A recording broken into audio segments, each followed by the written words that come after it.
Well, President Trump has reached a trade deal with Vietnam. It comes days before the deadline when his administration's reciprocal tariffs are set to kick in. 10 News reporter Lauren Davis spoke with experts to figure out what that could mean for you. Lauren?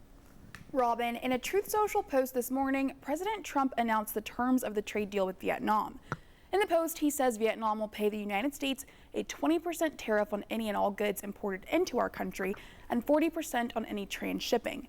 Other countries could follow suit.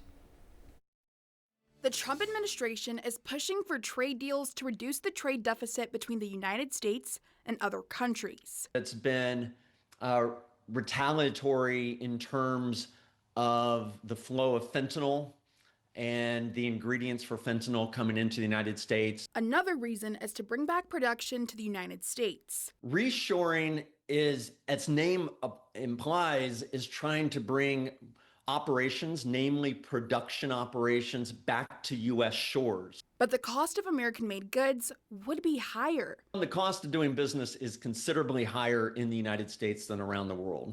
Yes, rules and regulations would explain part of that, but also labor is considerably more expensive here in the United States. Supply chain management professor Tom Goldsby says while we do import a lot of goods into the country, we also export things that can't necessarily be tracked.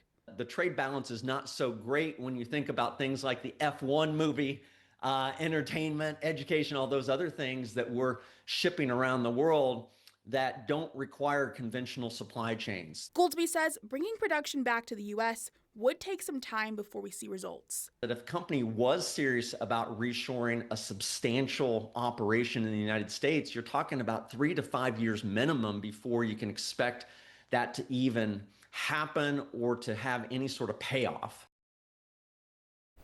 Professor Goldsby says President Trump has done a lot of threats to increase tariffs this year, but it's important to note that the only way any of the tariff changes becomes policy is by executive order. Robin. All right, Lauren, thank you.